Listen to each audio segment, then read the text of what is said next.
ఈ క్రైస్తవ్యం ఎక్కడ? సమస్తమును నష్టపరుచుకొని క్రీస్తును గూర్చిన జ్ఞానము నిమిత్తము, క్రీస్తు యొక్క పునరుద్ధానమర్థమగు నిమిత్తము, క్రీస్తు యొక్క పునరుద్ధాన బలము ఎరుగు నిమిత్తము సమస్తము నష్టపరుచుకొని పెంటతో సమానముగా ఎంచుకొనుచున్న క్రైస్తవ గుంపొక పక్క. నేను ప్రార్థన చేస్తే గ్యాస్ సిలిండర్ వచ్చిందంటుంది ఒక ఆమె.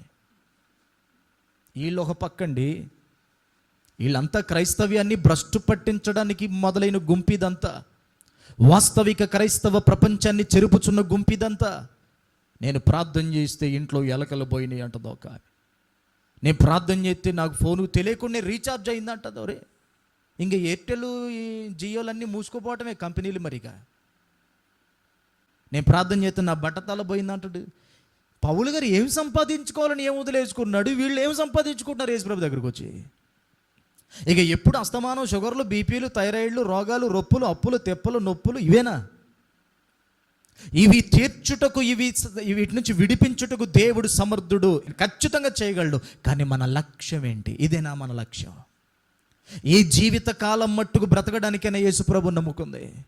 ఈ జీవితకాలం మట్టుకు క్షేమంగా ఉండటానికైనా యేసుప్రభు దగ్గరికి వచ్చాం. పౌలు గారు ఎక్స్పెక్ట్ చేస్తున్న పునరుద్ధానం ఈ జీవితకాలానికి సంబంధించింది కాదు. ఈ జీవితకాలం ముగిసిన తర్వాత మరొక ప్రపంచములు అడుగు పెట్టడానికి కావలసిన అక్షయ దేహం కొరకు అతడు ప్రయాసపడుతున్నాడు.